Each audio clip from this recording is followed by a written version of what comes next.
Ya, kita lanjut lagi ke modul login ya. Setelah kita membuatkan daftar karyawan, kita lihat di sini yang barusan kita bikin ada 3 karyawan ya. Nah, di sini ada Denny Satrio, nama Denny Satrio terletak di kantor pusat, kemudian jabatannya finance accounting. Ya. Nah, kita membuatkan untuk loginnya. Untuk loginnya bisa kita masuk ke menu pengguna, kemudian klik pengguna. Nah, kemudian kita pilih tambah ya, namanya Denny Satrio. Nah, nama lengkapnya misalnya Denny Satrio lagi. Untuk lokasi cabang kan ada di pusat, kita pilih pusat ya. Nah, artinya jangan lokasi cabang itu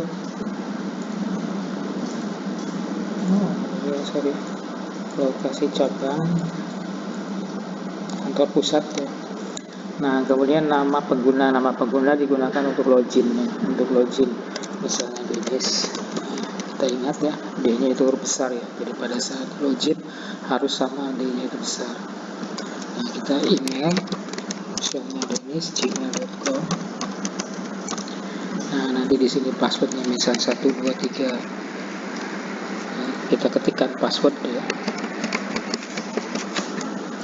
Password itu minimal 5 digit ya. Nah, nanti di sini ada grup, karena tadi grupnya finance ya, gitu. Nah, kita pilih finance accounting. Nah, kemudian simpan. Ya. Nah, nanti kita lihat di sini tampil kan kantor pusat di satrio@gmail.com. Nah, kemudian kita buatkan lagi untuk nama karyawan berikutnya ya. Kita lihat di sini karyawannya itu Disti Septisyotowati ya, posisinya kasir ya, dan kantor pusat. Nah, ini harus sama ya dengan di pengguna, artinya di status karyawan lokasinya itu kantor pusat ya, kemudian di sini jabatannya kasir. Nah, di pengguna juga harus sama ya. Nah, nanti di pengguna juga harus sama ya. Di sini ya, pengguna tambah Desti Septisyotowati, nama lengkap Desti Septisyotowati ya. Nah, posisi di kantor pusat kan, kantor pusat kan, posisi di kantor pusat. Nah, kemudian nama untuk loginnya itu kan Desti ya. Ingat D-nya besar, kemudian emailnya ya, gmail.com, passwordnya ketikkan. Nah, ini grupnya itu tadi pilih kasir ya, kasir, kemudian simpan.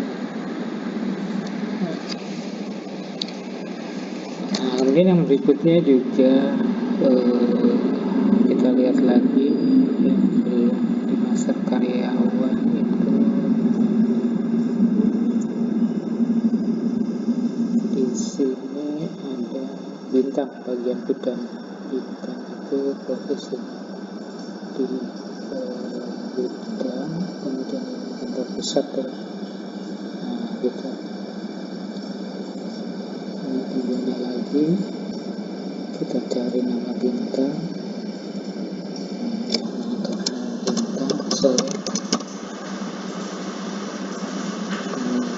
Ini kantor pusat ya, kemudian nama penggunanya bintang, P-nya besar ya, nama yang digunakan untuk login juga, kemudian emailnya bintang gmail.com,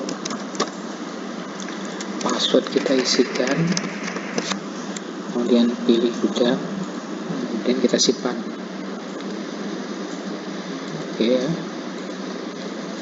Di sini ya, di pengguna ini di sini ada Denny Satrio, bintang, dan Desti Septisyowati sebagai kasir, kemudian Bintang sebagai gudang, dan Dennis juga sebagai finance. Nah, setelah kita membuat login ya, kita coba ya login sebagai Dennis ya. Kita ketik Dennis, passwordnya ketikkan. Nah, kita udah login sebagai Dennis ya.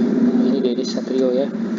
Nah, nanti menu yang ditampilkan itu sesuai dengan pilihan finance ya. Nah, di finance itu kan hak aksesnya itu kita buatkan untuk stock of name gitu kan. Nah, kemudian nanti ada mutasi, ada retur, ada hutang piutang, ada keuangan, kemudian laporan ya. Jadi tampilannya itu sesuai dengan grup hak akses level yang dipilih. Nah, seandainya nanti kalau misalnya di dalam perjalanan ada penambahan ya, nanti kita tinggal tambahkan saja hak aksesnya ya. Nah, cara nambahinnya yaitu di grup finance ya, akuntansi dan finance. Kita bisa tambahkan ya sesuai keinginan yang di lapangan ya. Nah, setelah kita membuat menu login, kita keluar dulu ya, kita masuk ke admin dulu. Nah, administrator ya. Nah, untuk administrator itu fungsinya untuk memanage ya semua aplikasi yang ada di sini, baik menambahkan data, nambahin menu. Nah, itu masuknya ke administrator.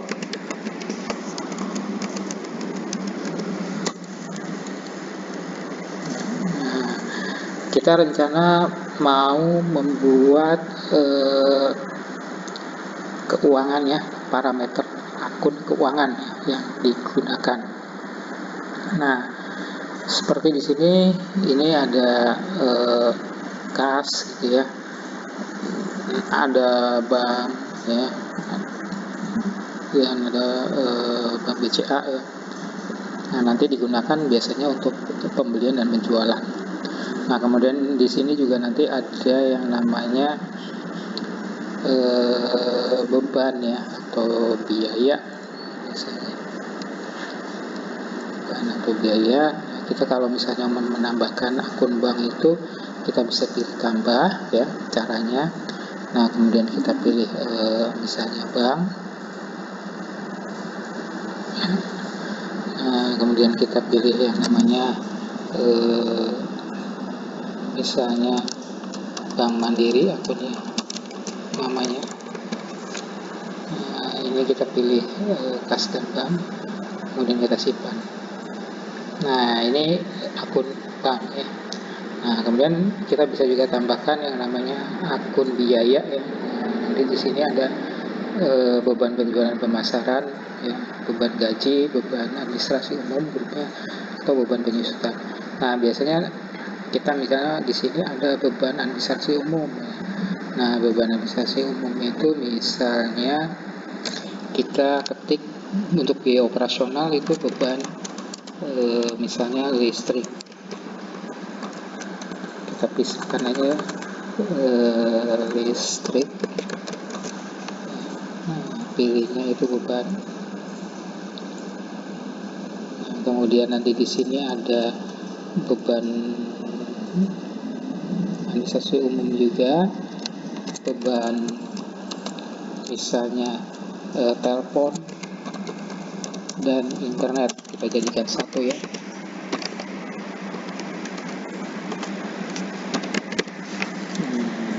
Kita pilih beban ya. Nah, kemudian di sini misalnya ada beban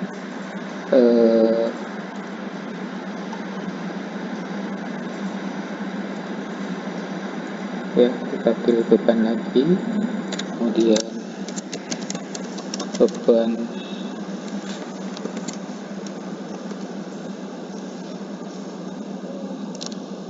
BBM.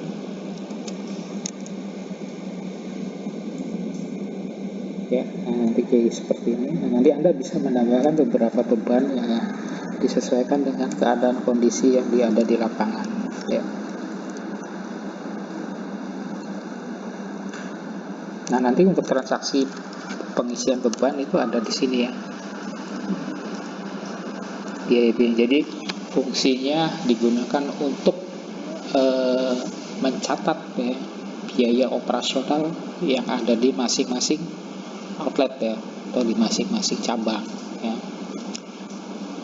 Nah, untuk setting login ya dan keuangan sementara sampai di sini dulu, nanti kita bisa lanjutkan ke video berikutnya.